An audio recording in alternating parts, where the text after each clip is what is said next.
Hello tomato fans, Brian here once again. Today I'm very excited to share with you our first ever Kellogg's breakfast tomato, as well as our first ever Druzba tomato.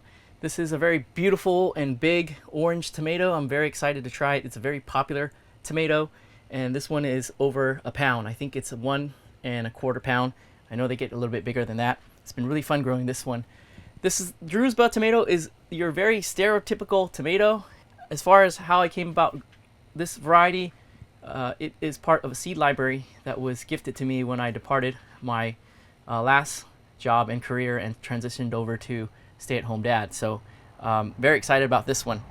We're gonna start with the Druzba, since a lot of people probably haven't heard this one before. Let's go and slice into it.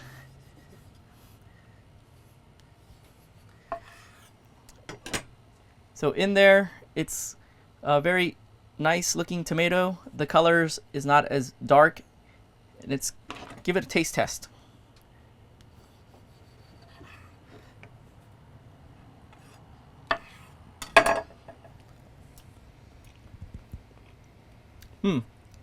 This is a very interesting tomato. I'm not sure if it's this individual tomato or if we can say this about the entire variety.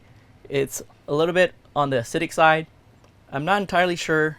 I like the graininess of the flesh, but for those that like acidic tomatoes and grainy flesh, this is a good one to grow because it's pretty prolific and it's pretty and beautiful tomato on the outside. As far as its taste and flavor profile, I probably wouldn't rate it too high, so maybe this is why we don't see the Druzba in a lot of people's garden. Let's move on to the Kellogg's breakfast. Let's slice into it. It's a very pretty tomato. Wow, look at it. Look at how much, how beefy it is. So I guess you can consider this a beefsteak tomato. Cool. This is a very exciting one. All right, let's cut a little bit out so we can taste test. That's an interesting flavor. This is one that has a little bit more of a bland flavor, and I suppose that's because it's not a red tomato. The red tomatoes probably have more of your typical tomato flavor, and that might be from the presence of lycopene. The other factor is that the inside of this tomato is more of the rigid structural part that keeps the tomato from imploding and less flesh. So that's going to give you a different flavor profile. It's a very interesting beefsteak tomato, one that is going to be for folks that aren't into tomatoes that are overly acidic and overly tomato in flavor.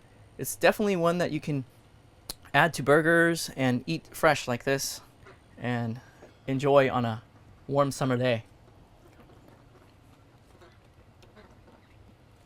Yeah, it's a good tomato.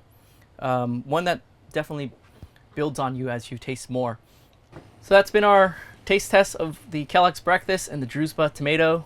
The taste test was quite interesting, as these are new flavors to us and something that we will get to sample some more and definitely get a chance to acquire the flavors and appreciate them more as we try more of them. So until the next tomato episode, thanks for coming out and happy gardening.